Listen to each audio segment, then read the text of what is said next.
Have you ever felt like you're running on a treadmill, exerting all your energy but going nowhere? You dream of a life filled with purpose, yet something holds you back, an unseen force that keeps you tethered to the same spot. What is this weight that drags you down, no matter how hard you try to break free? Why does it feel like the harder you push, the tighter it grips? These aren't just questions, they're a call to look within, to see the invisible chains that bind you. These aren't physical shackles but subtle, powerful forces. Fear, doubt, habits, and the expectations you've internalized. They're the whispers in your mind that say, "You're not ready, you'll fail," or "This is good enough." They're the routines you cling to, even when they no longer serve you, and the stories you tell yourself about who you are. These hidden forces keep you stuck, as real as gravity, yet invisible because you've grown used to their weight. The brutal truth is that we often forge our own chains.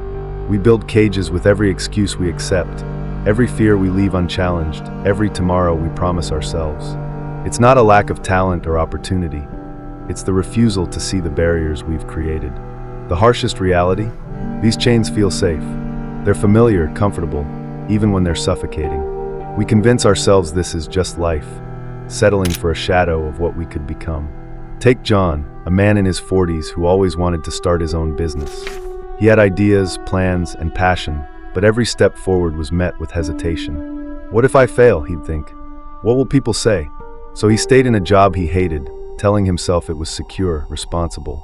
But at night, the ache of unfulfilled dreams kept him awake.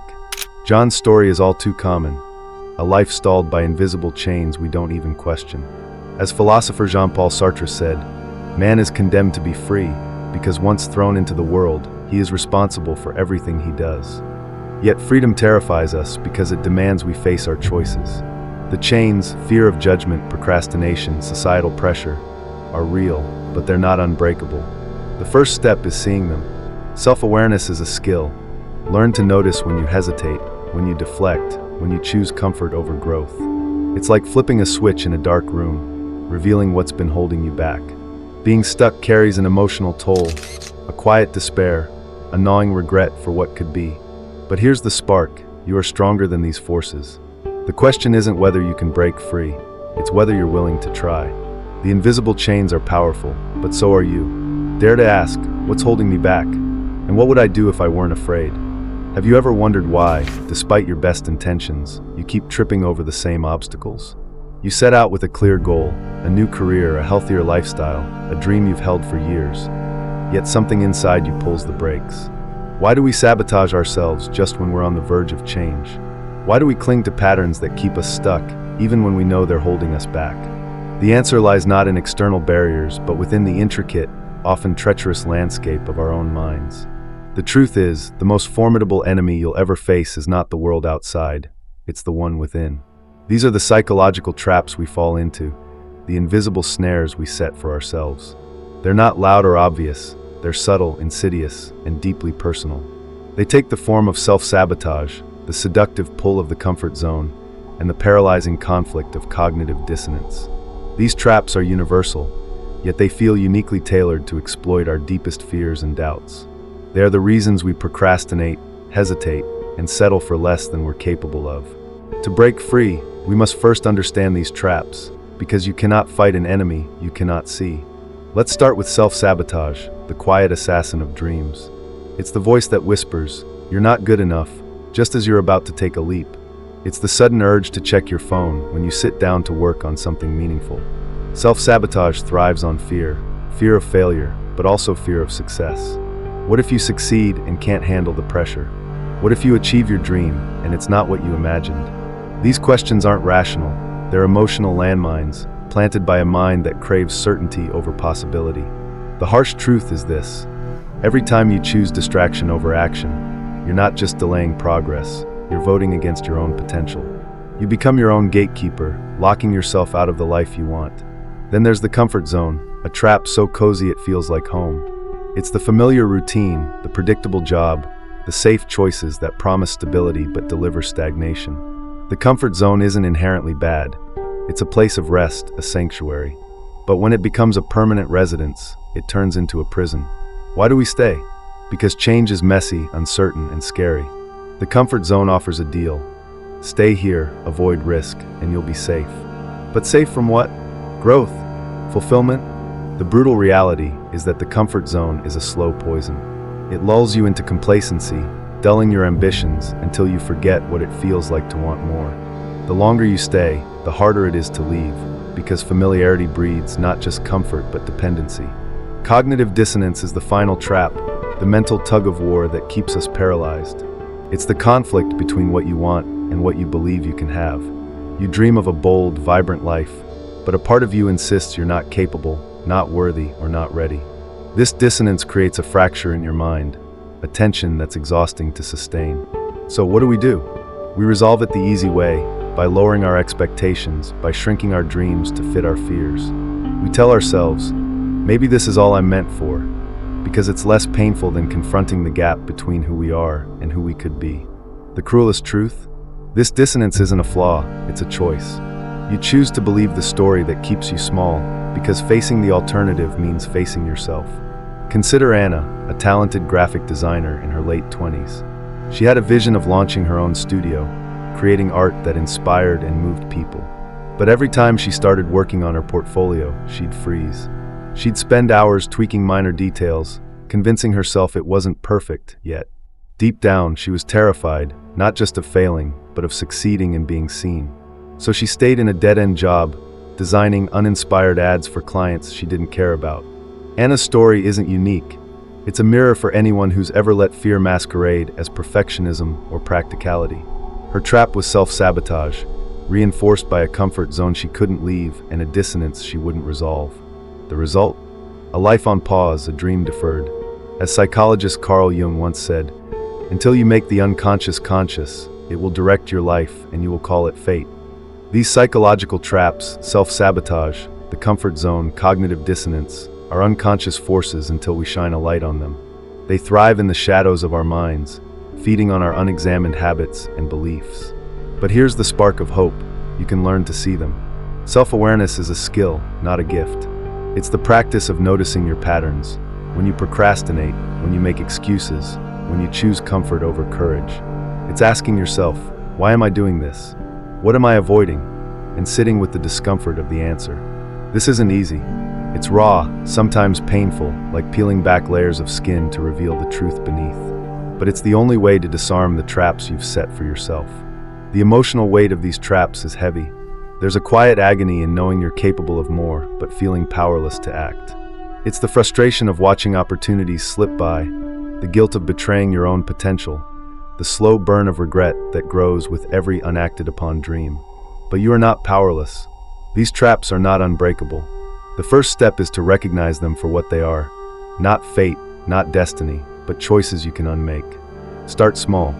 Notice one moment today when you hesitate, when you reach for your phone instead of your goal, when you stay silent instead of speaking up. Ask yourself why. Write it down. That simple act of observation is the beginning of change. The psychological traps we fall into are powerful because they're personal. They know your fears, your doubts, your weaknesses, but you are more powerful still. You have the ability to question, to challenge, to choose differently. The question isn't whether you can escape these traps, it's whether you're willing to face the discomfort of trying. What would your life look like if you stopped being your own worst enemy? What could you become if you dared to step out of the shadows and into the light? What does it mean to be free? Do you ever pause to consider whether the choices you make are truly yours, or are they shaped by forces beyond your control? When you decide to stay in a job you dislike, to follow a path others expect, or to silence a dream that burns within you, are you exercising freedom, or are you a prisoner of invisible constraints? These questions cut to the heart of a profound philosophical dilemma. Are we truly free, or are we bound by the unseen threads of biology, culture, and history, pulling us like puppets on a stage we didn't design? This is not an abstract debate reserved for dusty tomes or lecture halls. It's a question that shapes your life every day. The forces that keep you stuck are not just psychological, they're philosophical, rooted in the very nature of existence.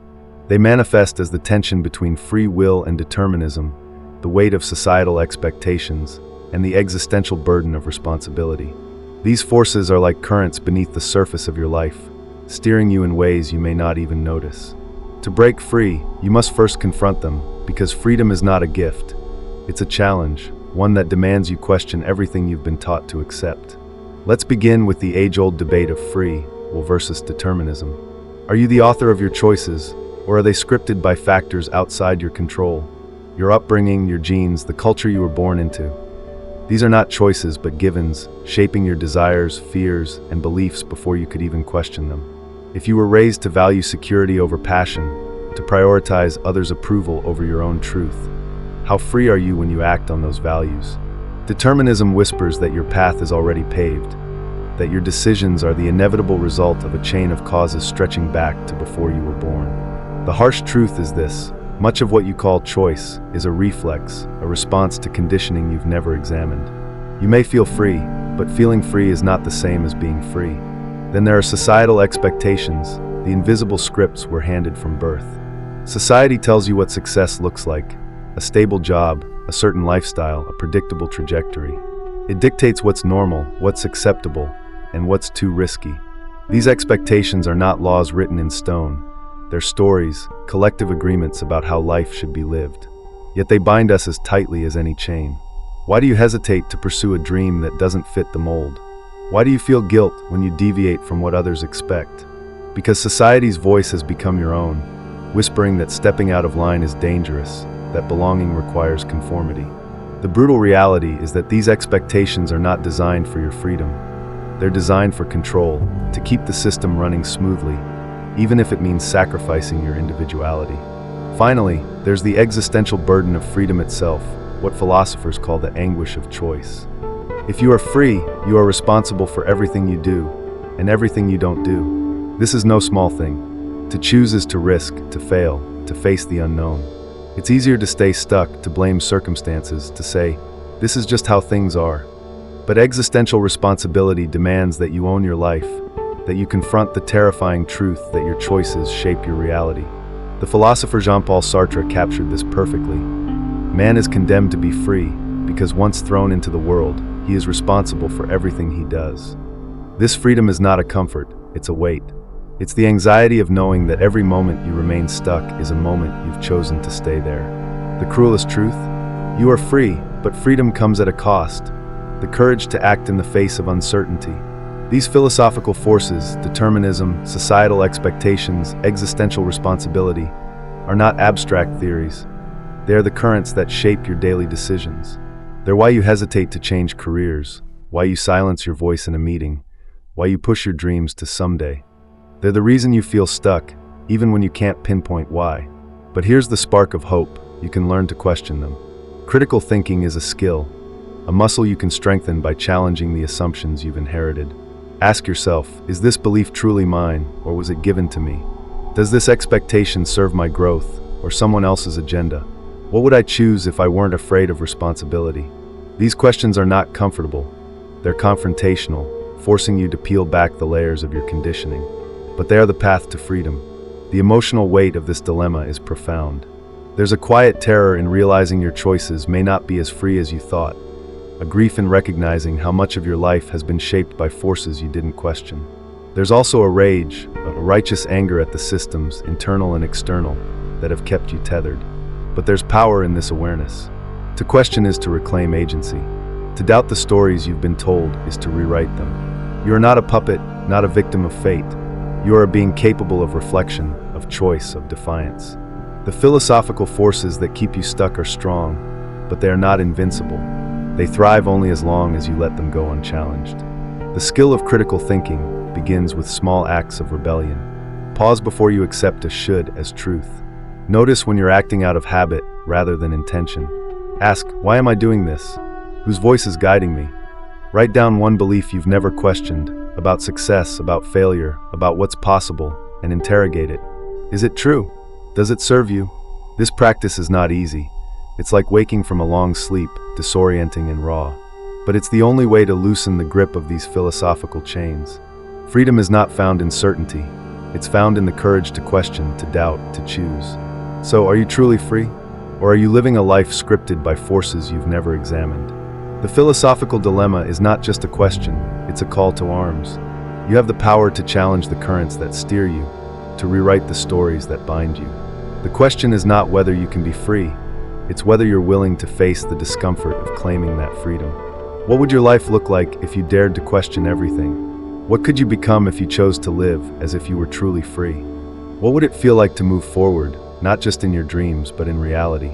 To take that first step, then another, and suddenly find yourself closer to the life you've always imagined? Why do some people break free from the chains of stagnation, while others remain trapped, year after year? The difference isn't luck or talent, it's motivation, the spark that turns vision into action. But motivation isn't a fleeting emotion. It's a force you can harness, a fire you can stoke through clear goals, a growth mindset, and relentless resilience. This is the moment to shift from understanding what holds you back to doing something about it. The question is, are you ready to act? Motivation is the bridge between where you are and where you want to be, but it's not a gift bestowed upon the fortunate. It's a skill you build. It's the courage to take action despite fear, the discipline to keep going when enthusiasm fades, and the vision to see beyond immediate obstacles. The forces that keep you stuck, fear, habit, societal pressure, are powerful, but they crumble in the face of deliberate, consistent action. This chapter is about igniting that spark and turning it into a flame that lights your path forward. It's about 3 pillars of motivation: setting meaningful goals, embracing a growth mindset, and cultivating resilience. These are not just ideas, they're tools to break through the barriers holding you back. Let's start with goals. Why do you feel stuck? Often it's because your destination is vague, a hazy dream rather than a clear target. Goals give you direction, a North Star to guide your actions. But not all goals are created equal.